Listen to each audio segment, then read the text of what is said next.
Om Namo Bhagavate Vasudevaya. Om Namo Bhagavate Vasudevaya. Srimad-Bhagavatam, Canto 1, Chapter 19, The Appearance of Sukadeva Goswami, verse number 24. Tata chava prichyam imam vipricche. Tata chava prichyam imam privicche. Vishramba vipra itikritya tatyam. Sarvatmanam miramanaischa krityam sudam cha tatram nrit sadaviyuktam. Word for word, tata, as such, cha, and, va, unto you, prithyam, that which is to be asked, imam, this, viprithye, beg to ask you, vishrabhya, trustworthy, vipra, brahmanas, iti, thus, kritya tatyam, out of all different duties, sarva atmana, by everyone, mriyamanai, especially those who are just about to die.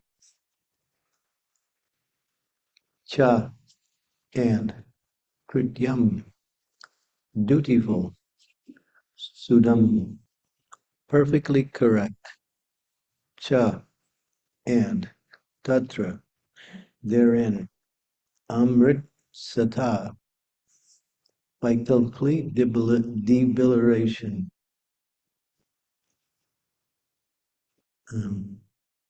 abhiyukta, just befitting. So Sukadeva Goswami, in speaking to the Brahmanas who are there, he's sitting on the banks of the Ganges, and he's prepared to fast till death. The Brahmanas, sages, saints, and great personalities have come all from the universe just to witness and be in the association of this great king who is about to give up his life through fasting. O trustworthy Brahmanas, I now ask you about my immediate duty. Please, after proper deliberation, tell me of the unalloyed duty of everyone in all circumstances, and specifically of those who are just about to die. Purport. Go down the page. Okay, hold it there. Too far. There. In this verse, the king has placed two questions before the learned sages. The first question is, what is the duty of everyone in all circumstances? And the second question is, what is the specific duty of one who is to die very shortly? Out of the two, the question relating to the dying man is more important because everyone is a dying man, either very shortly or after 100 years. The duration of life is immaterial, but the duty of a dying man is very important. Maharaja Pariksit placed these two questions before Sukadeva Goswami also on his arrival. And practically the whole of Srimad-Bhagavatam, beginning from the second canto up to the last, the 12th canto, deals with these two questions. The conclusion arrived at, therefore, is that devotional service of Lord Sri Krishna, as is confirmed by the Lord himself in the last phases of the Bhagavad Gita, is the last word in relation to everyone's permanent duty in life. Maharaj Pariksit was already aware of this fact, but he wanted the great sages assembled there to unanimously give their verdict on his conviction, so that he may be able to go on with his confirmed duty without controversy. he has especially mentioned the word Suddha, or perfectly correct. For transcendental realization or self-realization, many processes are recommended by various classes of philosophers. Oh, you jumped off. Some of them are first-class methods, and some of them are second or third-class methods. The first-class method demands that one give up all other methods and surrender unto the lotus feet of the Lord, and thus be saved from all sins and their reactions.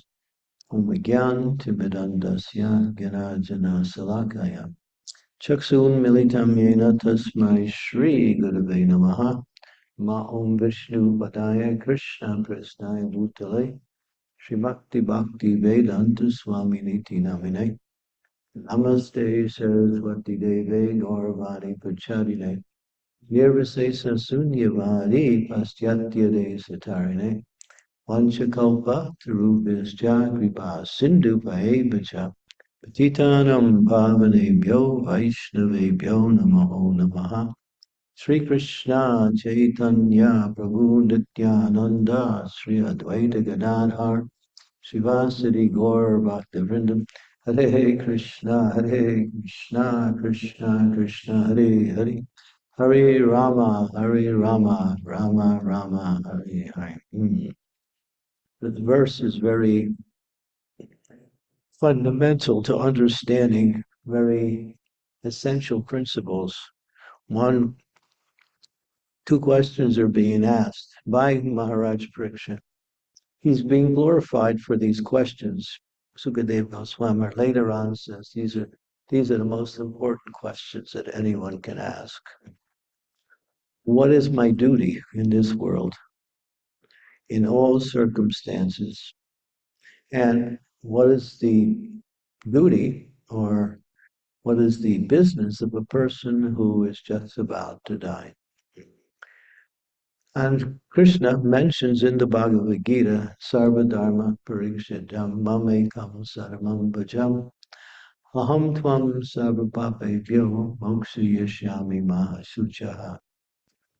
He says, surrender to me and give up all of your ideas how you can become successful in this world, and just surrender to me. The meaning of that verse is that we have so many ideas how we can be happy, successful, progressive, beneficial in this world. Krishna says, forget all these things. They'll never work. He says, just surrender to me and I'll take care of you. By surrendering to, what does it mean to surrender to Krishna? It means to adhere to the instructions given by Krishna in both the Bhagavad Gita and in, of course, Srimad-Bhagavatam. But those instructions are given to the living entities through the process of disciplic succession, or the spiritual master. Spiritual master is the empowered representative of the Lord to teach the process of surrender. And once one surrenders, they're guided on the path back home, back to Godhead. Some of us are surrendered 10%, 20%, 40%, 50%, maybe even up to 80%. It's hardly to find someone who's surrendered 100%, because that percentage is very rare, because in this world, people still have their own conceptions on how they're going to benefit their life. And although they agree with Krishna in principle, they don't know the complete benefit of simply adhering exclusively to Krishna's guidance through the spiritual master. Spiritual master is empowered by the Lord to do this work by bringing the conditioned souls out of the entanglement of material energy and back onto the path of pure devotional service. And so that knowledge is given to the spiritual master. But sometimes we're hesitant, we are somewhat reluctant, we can't understand the instructions, or for some reason maybe we don't even agree with the instructions. And therefore our surrender is somewhat limited or partial. But Krishna doesn't want partial surrender. because he can't work with that. He can only work with us when we're completely surrendered. It's like a little child. They may obey the father when they feel like it, and when they don't want to, then they don't. So therefore, the child's independence is somewhat contrary to the child's best interest. Because the parents know, can guide, and have love for the child. Therefore, whatever they do will be ultimately beneficial and progressive for the child's welfare. But the child can't understand that. So we are like children. We can't understand what, when Krishna says surrender to me, what he actually means. So what it actually means is there are so many ways that you can make progress in this world, through various types of using your intelligence and various types of principles of spiritual upliftment. And there are so many. There are so many ways that one can go from a lower level of material existence to a higher level of material existence, and ultimately reach to the platform of the mode of goodness. But even the mode of goodness is entangling, because it still causes one to take birth in this material world. And it relegates one's idea that somehow I can somehow or other save myself. I can also benefit myself. But Krishna says, just completely depend on me. Through the process of the spiritual master's guidance, one will be benefited, because that is the authorized process that works. And Mahajano Yena Kata Sampanda means that one has to follow the instructions of those who have come before us and who have successfully traversed the path of bhakti to the path of perfection. When we accept that type of guidance, we are, what we say, we don't have nothing to worry about. So everything is taken care of automatically through that full surrender. But then again, devotees, they don't understand what it means to surrender. As Bhaktisiddhanta Saraswati said, surrender is not something you do and it's done.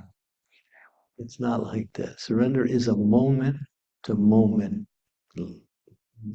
understanding of a certain consciousness that simply depends on Krishna for everything.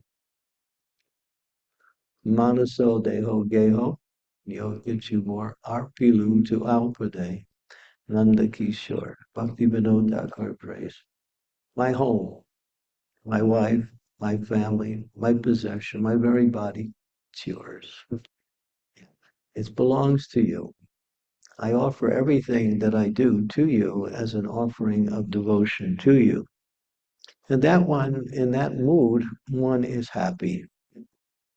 Because we're happy because we have full faith in the process of bhakti as given by Krishna and the Gita, and of course, instructions of the spiritual master. So therefore bhakti is easy.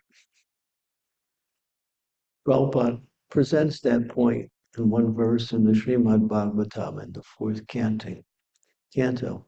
There is an element of a certain quality that makes bhakti easy, and there's a certain quality.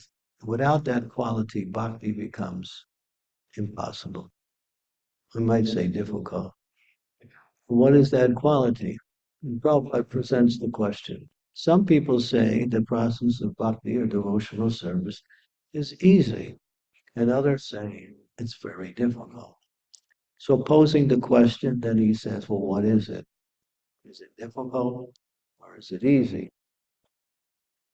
And then later on in the same purport, he gives the answer. So who would like to offer a suggestion, or maybe you actually know, what is that one quality, just one word,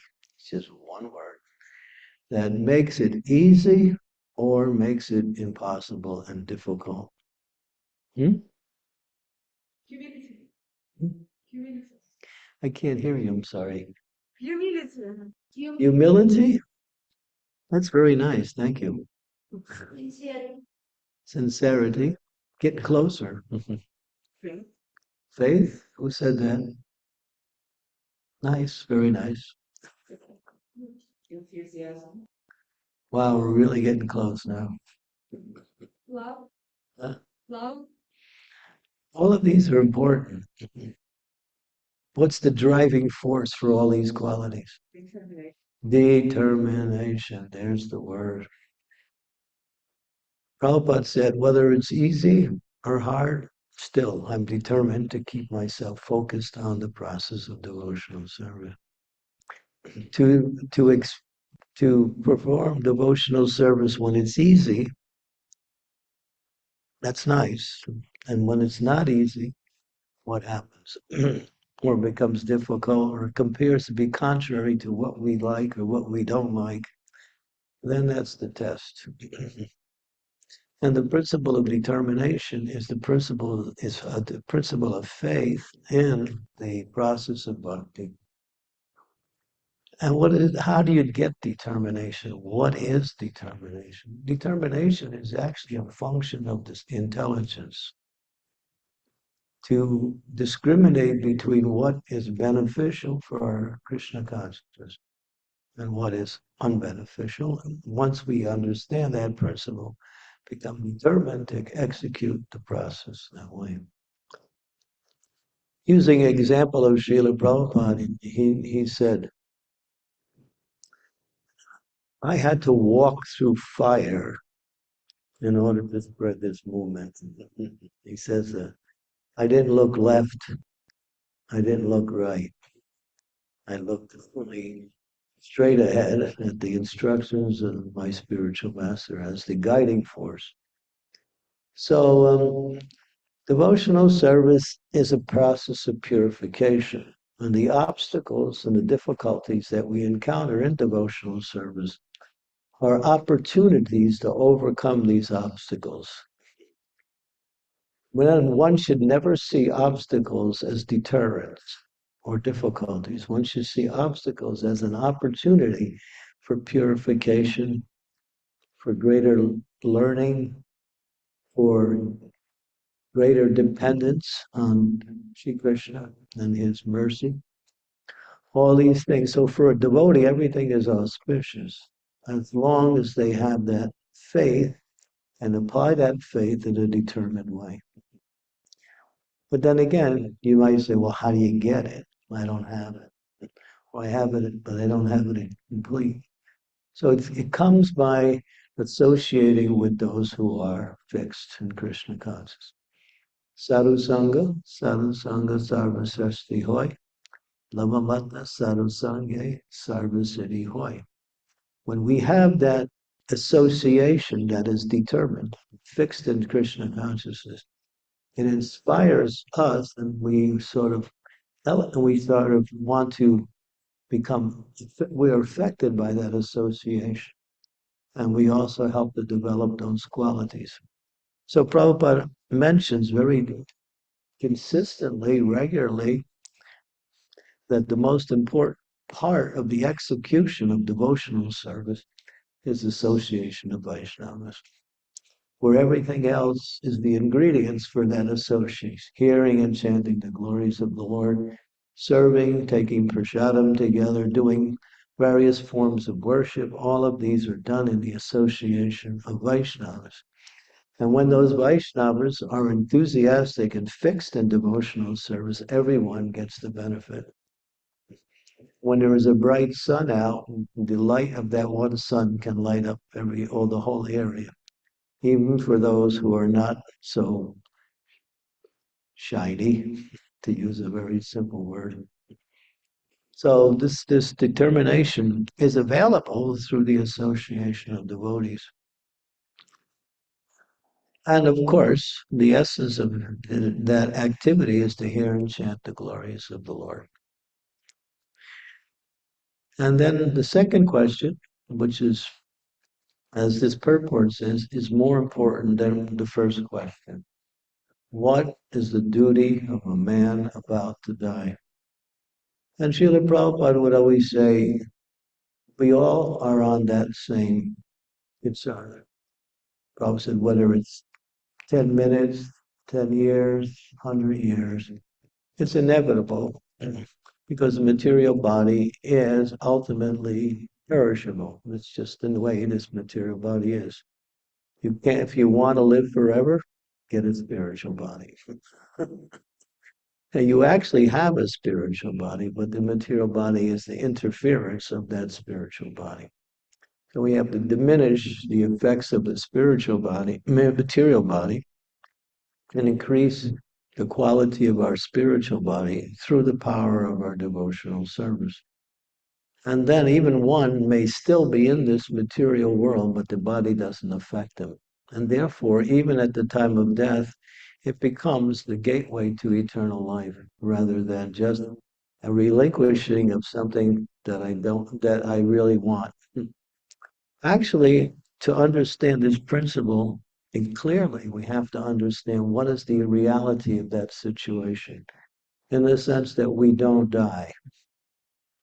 If we have that understanding that I don't die, then what actually dies? It's the material body, or anything that's material goes through 6 changes: birth, growth, stays for sometimes, produces some byproducts, dwindles, and vanishes. Anything material has these characteristics, but spiritual is completely the opposite. It never began, or it never ends. It is eternally existing, always. That's us. So when you know you don't die, that's the good news, isn't it? Hey, I'm going to hang around forever. But the question is where you want to be. That's the point.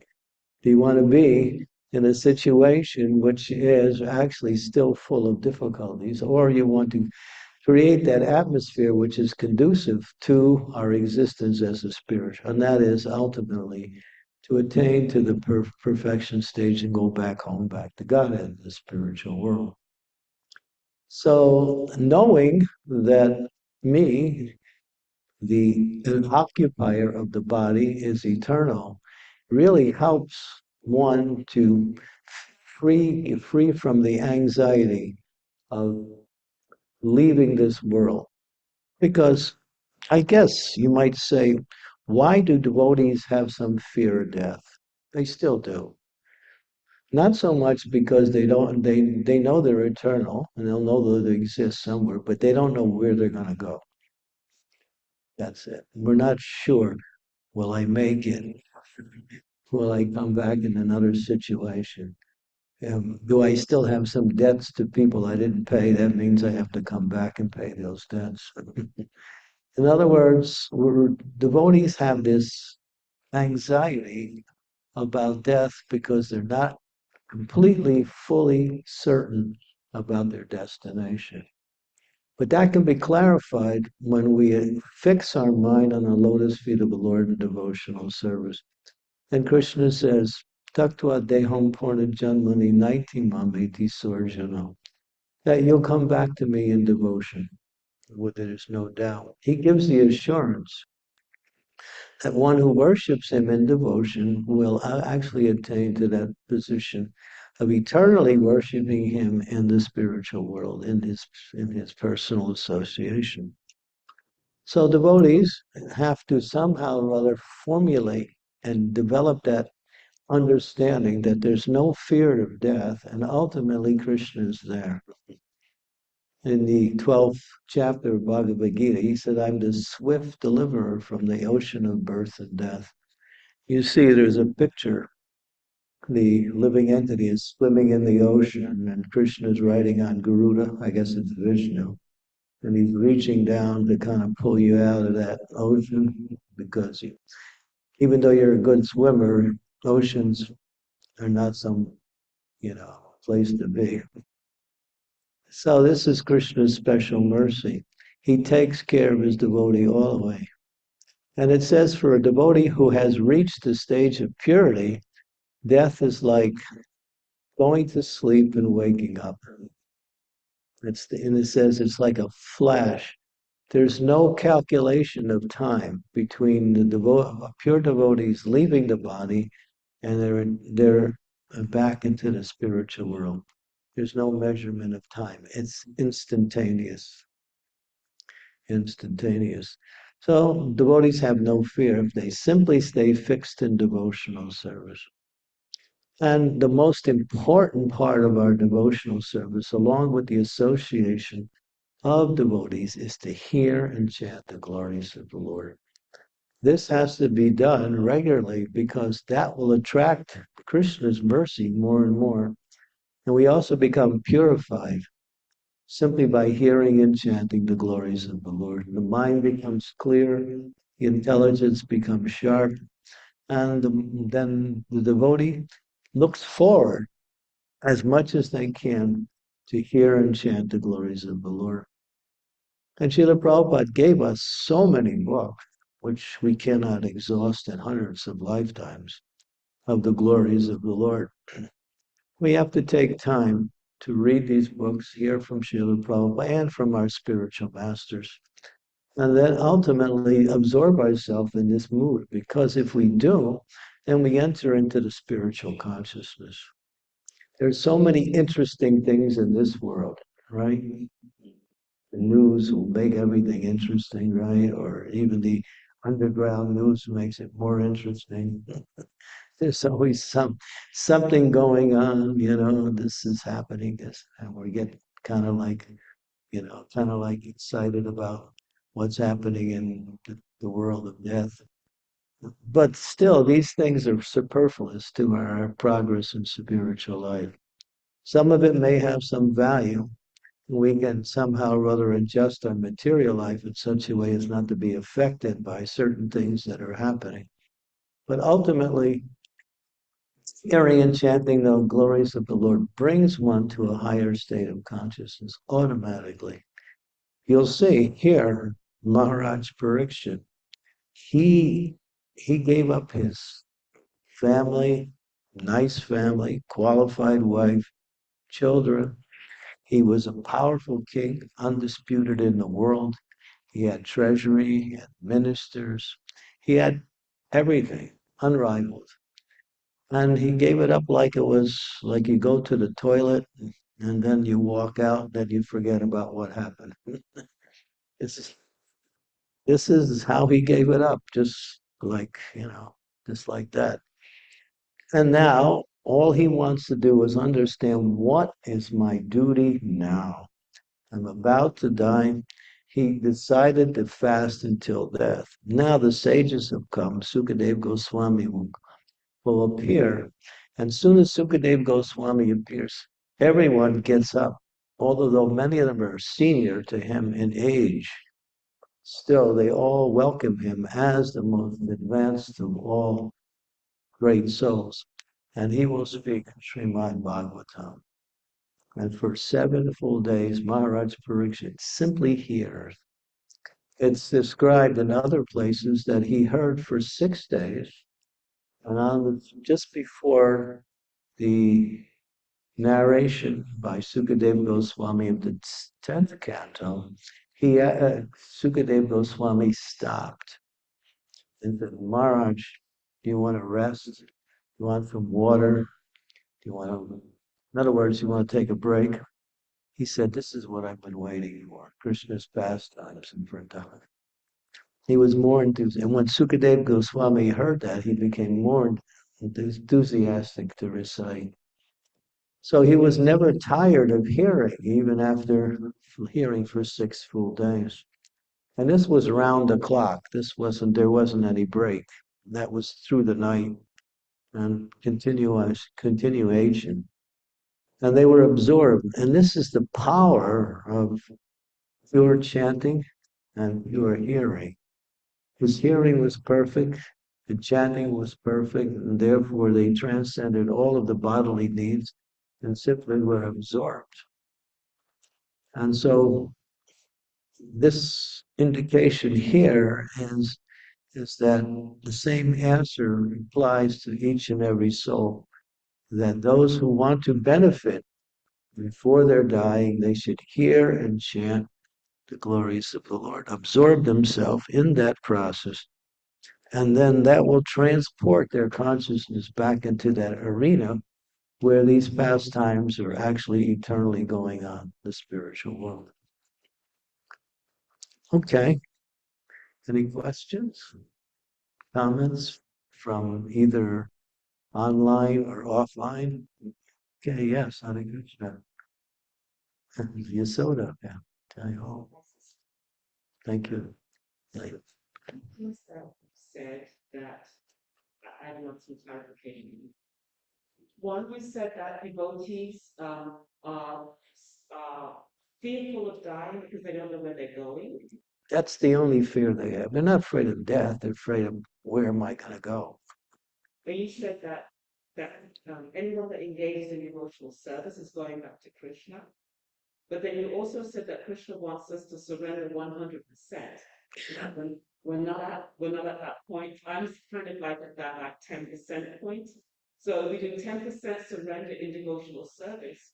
Are we still going back to Godhead, or does that still have a Well, at the time of death, you get a chance to finish that 90%. You can, if you've given your life, and I know you have, to devotional service, and if whatever percentage is left, then Krishna will make arrangements for that soul to finish up. And then if you take advantage of that, then that's perfection. So what we shouldn't consider, well, if that's the case, then I'll just surrender 10% or 20%, and I'll just do the other 80 at the time. No, it doesn't work like that. Yeah. It means that we try in our utmost to serve in the best way we can and develop those qualities that are conducive for service. And then whatever's left, then Krishna will. He's very kind to his devotees. He always makes arrangements. Even there's examples of devotees who had left the movement and went back to their old sinful ways. But somehow, when the news came that they were going to leave the body, they came back to devotional service. And there's one person, his name was Sudha Maharaj. He went back to, taking drugs and doing all kinds of things. And then when he learned that he had some terminal disease, he came back and took association with devotees. And that went on for some time. And of course, he was debilitated because of his sickness, but he stayed in that association. And it's been described that at this last moment, when he was just about to die, he looked in a certain direction and he said, Prabhupada, you've come. And that was the last thing he said. So Prabhupada came to pick him back up and take him back to maybe his association, maybe the spiritual world. In other words, the mercy of the Lord in the form of a pure devotee was there at the time of death. Although he somehow or other fell away. But Krishna never forgets what service we do. He's eternally grateful even to the smallest amount of service. But we shouldn't take advantage of that and just take it easy because of that. The idea is that ultimately the process of devotional service is engaged in such a way as the devotee becomes more and more enthusiastic to serve. As we go on, our enthusiasm for service should be increasing. If it's not, then we have to see what it is that is holding us back. Is it offenses? Some strong material attachments? Something. But yeah, so Krishna's there. So that 100% may not happen, in your lifetime, but it's available. If you give yourself completely to the process. Yes. So, in terms of following the spiritual master's instructions, What role does timeliness play? Because we see that What role does timeliness, time? timeliness, time, Time? Timeliness, being on time. time play in You mean um, time? You mean like because we know that children spiritual master gave you an instruction.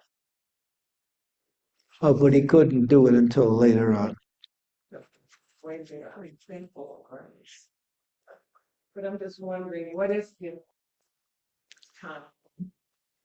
Spiritual. Well, I don't think if you understand the situation using the Prabhupada's example, he was always trying, but he had his own way of doing it until he again re-entered into the instruction. Yeah, Prabhupada thought, all right, I'll do it here in India. But that wasn't the instructions. He told him to go to the West.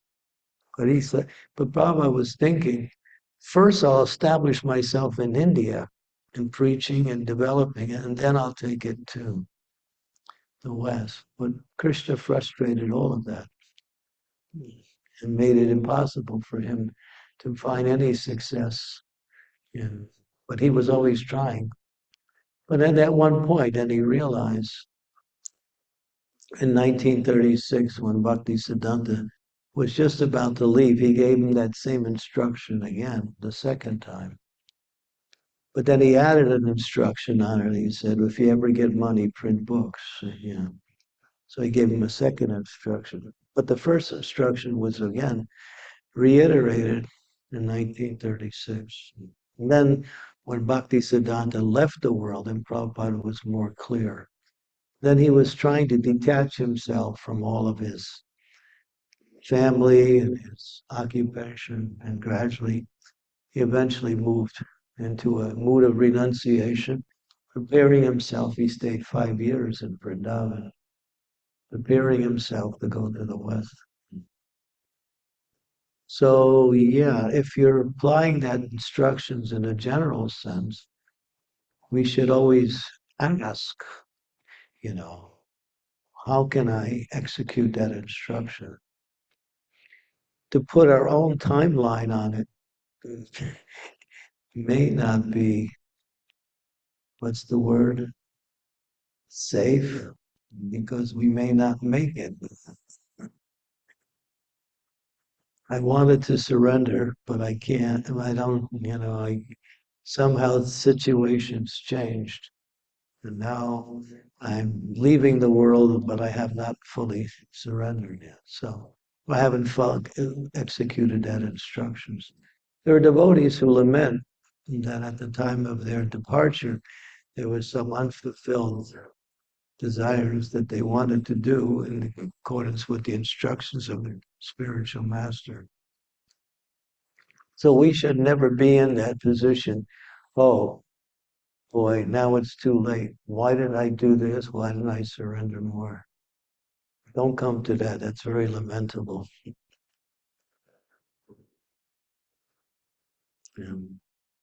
Yeah. So we also say there's only one time, and that's now. The future is just an idea, and the past is gone. The present is the reality. So if you live in the present, the future will take care of itself. You give your utmost in every minute. The conditioned souls are always thinking, yes, I'm not happy now. My plans are not fulfilled, but in the future I'll be successful. This is big time Maya. Now, now is the time to do what is the most important thing is become serious in the execution of devotional service. And how you execute that seriousness, you may have to get advice from your spiritual masters. It's not getting serious means I leave everything and I go to the Himalayas or I go to Vrindavan. That's not necessarily the idea. The idea is, what does it take for me to make progress in my present situation in devotional service? I think Bhakti Tirtha Swami was fundamental in giving that advice. He said, I may be exactly not paraphrasing him properly, but he said, my dear Lord, whatever it takes to become more surrendered in your devotional service, bring it on.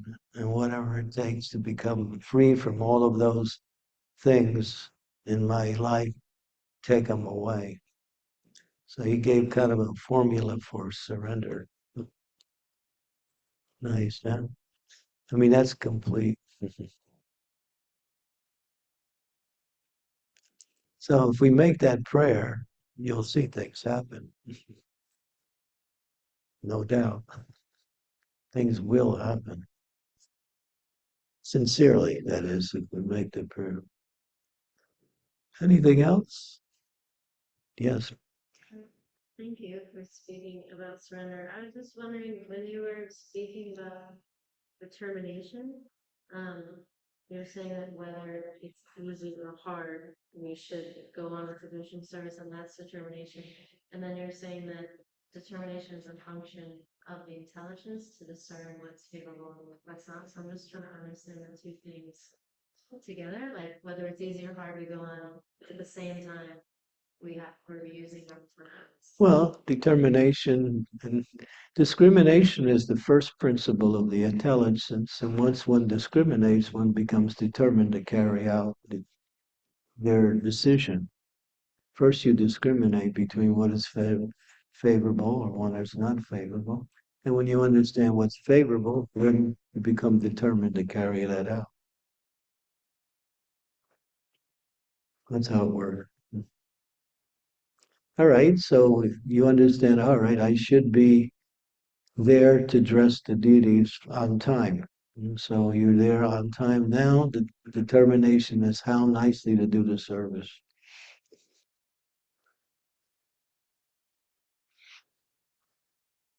That's an example.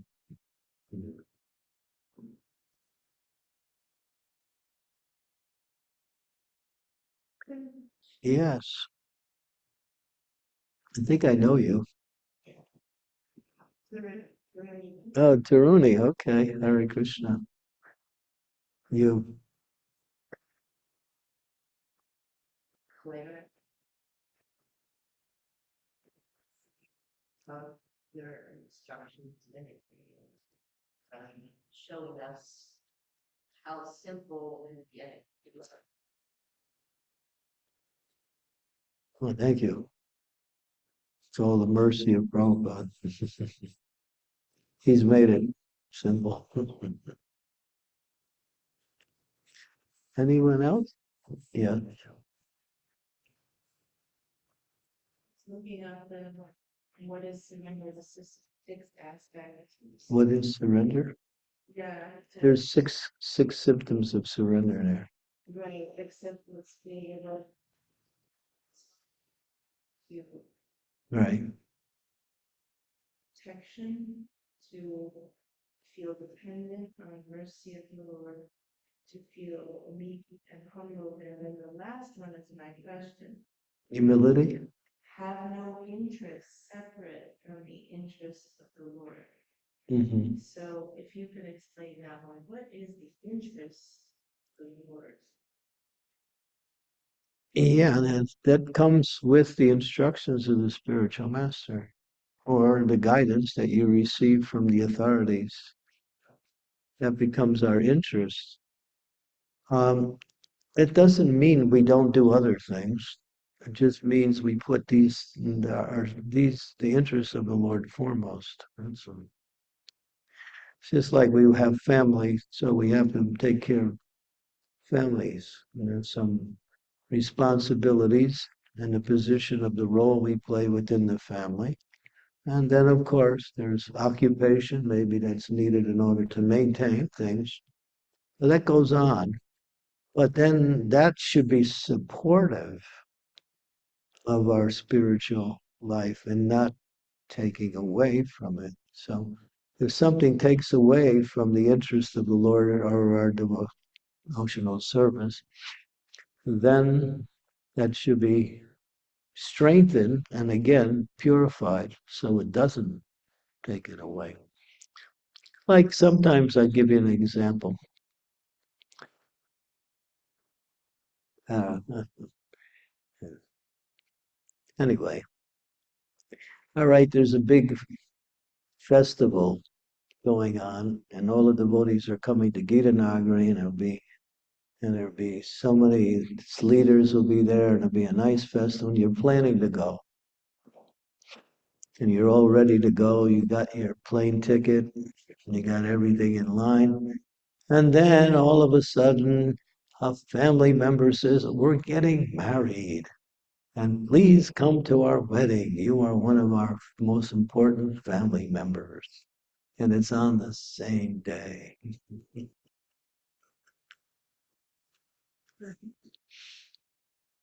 Hare Krishna.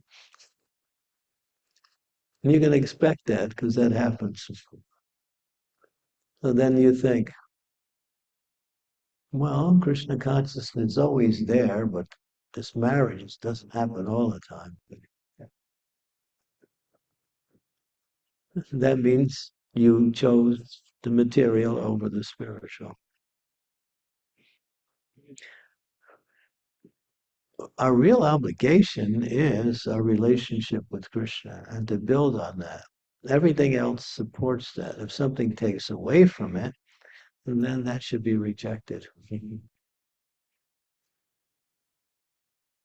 And that takes some understanding, maybe some experience to understand what is favorable and what's not favorable.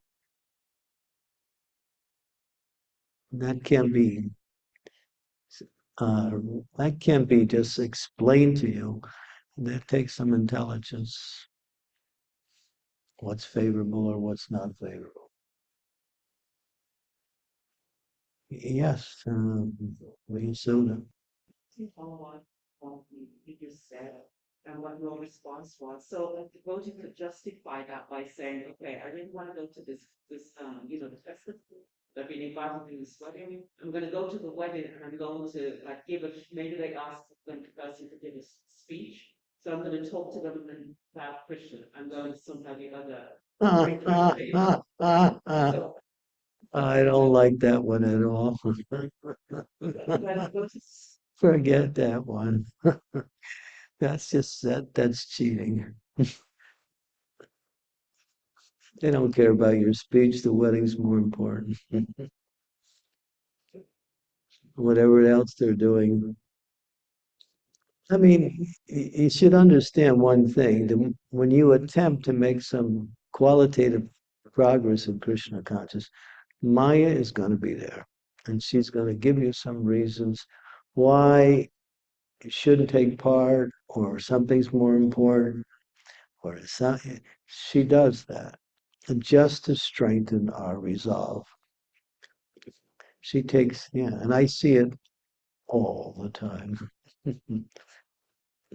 It's not that the road back to Godhead is sometimes very difficult because Maya knows what you're still attached to, and she'll bring those attachments just at the time when you want to make some progress in devotional service. She'll do it all the time. But that's her business, to make us stronger by accepting Krishna over all of these other things. So that's a nice thing you said, but I don't agree. Maybe somebody else may agree, but I don't. I can't see the benefit in that. Yes. And Janavatsal, is it? Like size points, easy to understand and like you express everything. whenever you talked about the surrender prayer that B.T. Swami said, Candramauli said, Yeah. is it sufficient to make that prayer once and then it acts on your life throughout the rest of your life? The surrender being the thing, what happens? Do you need to make that prayer again, or just The process of bhakti is swimming against the current. So we need all the help we can. So these reminders of what we want to do and how we want to approach the Lord for His mercy should be something that it becomes a part of our sadhana. It should be regular, not just we say it once. But then, as time goes on, Maya wears us down with other allurements. So yeah, it's something that should be done. And I'm not saying you have to do it every day, but regularly.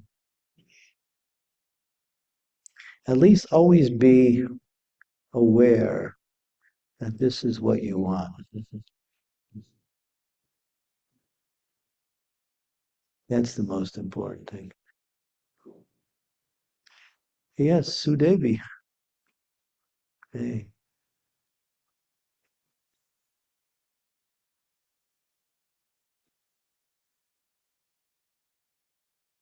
What device we can get to bring about determination? Well, one thing we did say, associating with those who are determined.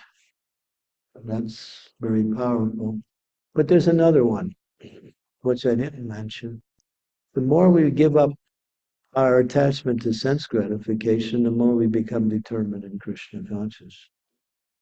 And Prabhupada uses the point, if you give up the desire for sex life, then you become very determined. Because that is the strongest anchor in this material world, both subtle and gross aspect. So then determination becomes more natural and easy. But in general, reducing our attachment to Maya, increasing our attachment to Krishna makes us more determined.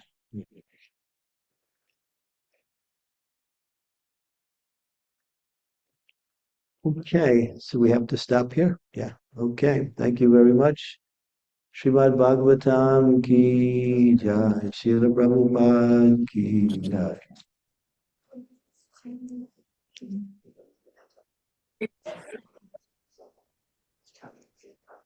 Thank you, Guru Maharaj.